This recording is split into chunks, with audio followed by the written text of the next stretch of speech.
الدين عند الله الإسلام. بسم اللہ الرحمن الرحیم. السلام علیکم ورحمۃ اللہ وبرکاتہ. اسلامی علوم کے تعارف کے سلسلہ میں آج ہم علم حدیث کا دوسرا حصہ پیش کرنے جا رہے ہیں، اور ہمارے آج کے موضوعات ہیں حدیث کی اقسام اور کتابت حدیث کی تاریخ. حدیث کی اقسام کی طرف آتے ہیں. حدیث کو خبر بھی کہا جاتا ہے.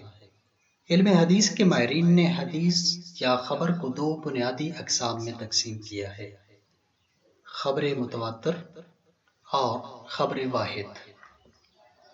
خبر متواتر حدیث کی اصطلاح میں وہ حدیث ہے جس کے سلسلہ سند کے ہر طبقے میں راویوں کی اس قدر تعداد موجود ہو کہ ان کے درمیان معصوم کی طرف جھوٹی نسبت دینے کے حوالے سے ساز باز ممکن نہ ہو، اور اس خبر کے مضمون پر یقین اور علم حاصل ہو جائے. اس کے مقابلے میں خبر واحد اس حدیث کو کہا جاتا ہے جس کے راویوں کی تعداد اتنی نہ ہو جس سے ہمیں اس کے معصوم سے صادر ہونے کے بارے میں یقین حاصل ہو، اور کوئی قرینہ بھی موجود نہ ہو جس سے اس حدیث کے معصوم سے صادر ہونے پر علم حاصل ہو جائے. علماء اصول فقہ کے مطابق خبر واحد سے صرف ظن اور گمان پیدا ہوتا ہے، اور اس کے مقابلے میں خبر متواتر ہوتی ہے.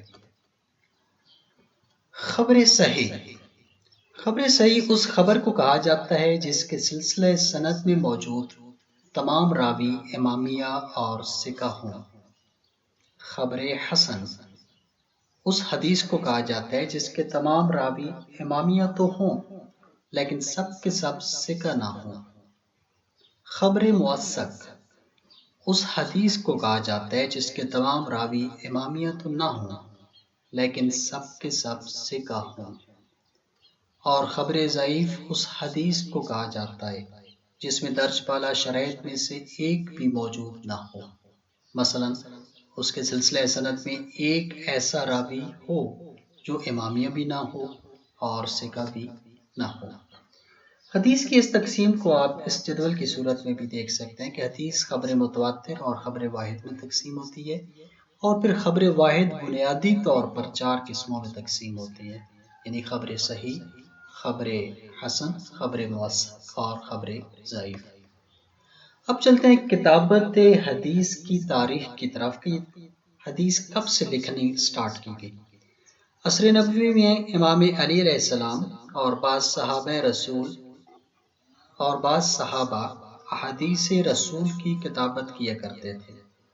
وصال رسول صلی اللہ علیہ وآلہ وسلم کے بعد کتابت حدیث کی حالت اہل تشیع اور اہل سنت کے ہاں مختلف ہو گئی. خلیفہ اول، خلیفہ ثانی اور اس کے بعد خلیفہ ثالث نے حدیث کی نقل و کتابت اور تدوین کی مخالفت کی. رسمی سرکاری سیاست یا پالیسی کو جاری رکھا، حتیٰ کہ ان حضرات نے بہت سے جوامع اور مکتوبات حدیث کو نظر آتش کر دیا. حضرت عمر بن عبدالعزیز نے دوسری صدی ہجری کے آغاز میں اس سرکاری پالیسی کو تبدیل کر دیا اور تدوین حدیث کا سلسلہ شروع ہوا. چنانچہ چوتھی صدی ہجری تک صحاح ستہ لکھی گئیں، لیکن چونکہ ایک صدی تک کتابت ممنوع رہی تھی، چنانچہ منقولہ احادیث کی اصلیت کو کافی حد تک سوالات کا سامنا تھا.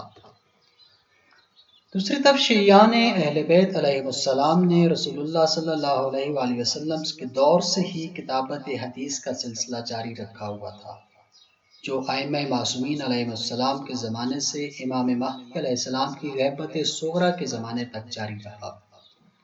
امیر المومنین علی علیہ السلام کی کتابیں کتاب علی، جامع علی اور اصحاب ائمہ کی اصول اربعہ اسی دور کے حدیثی مجموعے ہیں.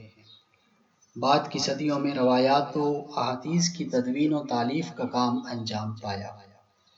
کتب اربعہ 5ویں صدی ہجری کے آغاز تک تالیف ہو چکی تھی.